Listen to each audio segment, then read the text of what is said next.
I will get myth questions out of the way first. So. Whatever you need. I was going to ask, what myth that was busted or true surprised you the most on the show?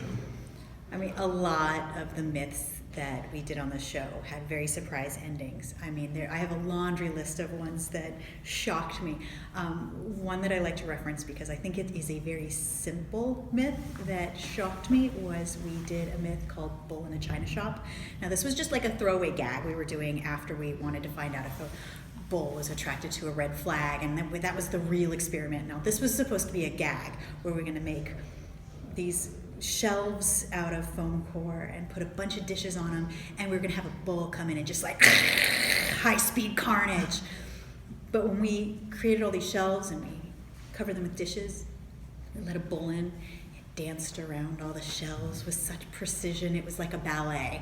It didn't knock anything over. And we're like, well, that doesn't look good for TV, so what are we gonna do now? So we let in 2 bulls. Same thing happened. They followed each other like it was choreographed. 3, 4, 5, 6 bulls, all running through the shelves, knocked over 1 dish.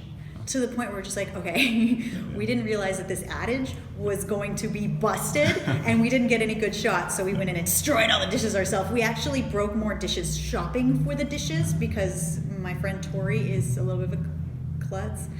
I said it on camera if he's watching. Than any of the bulls did, so you can't say bull in a china shop. That's a stupid thing to say. Nobody ever actually put a bull in a china shop before they started saying that. No, you want to see what would happen. So, yeah. The natural progression of things. So, what has been your most memorable or odd use of duct tape? God, I use duct tape not for what it's intended all the time. I used it to help Tori wax his legs for an experiment. I have used it as a makeshift bra. I have used it just recently to make a tiny doll-size fire suit because I wanted a doll that I'm using. It's a coding doll. I ran out of electric matches and I needed to light a fuse, so I misappropriated this doll robot to go light the fuse for me at a distance so I didn't have to get too close because I also wasn't sure if the fuse was fast or slow. So I made a nice little duct tape fire suit for the doll, and the doll lived. I did want to ask you about that. Was that for the Smart Girl?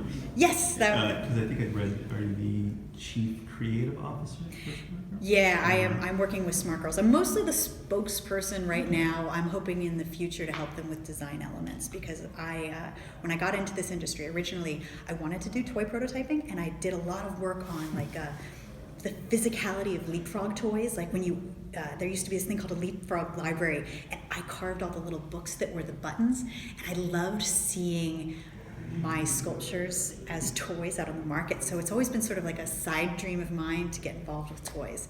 And so I fully cold called Smart Girls. I was like, hey, I'm still doing this TV thing, but I kind of want to get into toys. Would you guys have coffee with me and tell me if this is crazy? And they asked me to join, so I'm sort of trading a little celebrity for a little knowledge, and we're working together now because I really do like STEM toys, and I feel like the future of toys is really going to be also about a little education. Kids are all on their screens, so if we can find a productive way for them to be on their screens, this doll teaches girls to code. Can you talk about that, just the importance of that, and having more girls, maybe women, encouraged to go into STEM fields and or male-dominated fields that are still out there? I learned to love science through play, and I feel like that's the only way I really learn things is when I'm having fun or playing, and I feel like that's the best way to get kids to learn is to let them play and have fun. So as a female, I get asked this a lot: how do we get girls encouraged with STEM or in leadership roles? And they're already interested. That's not the problem.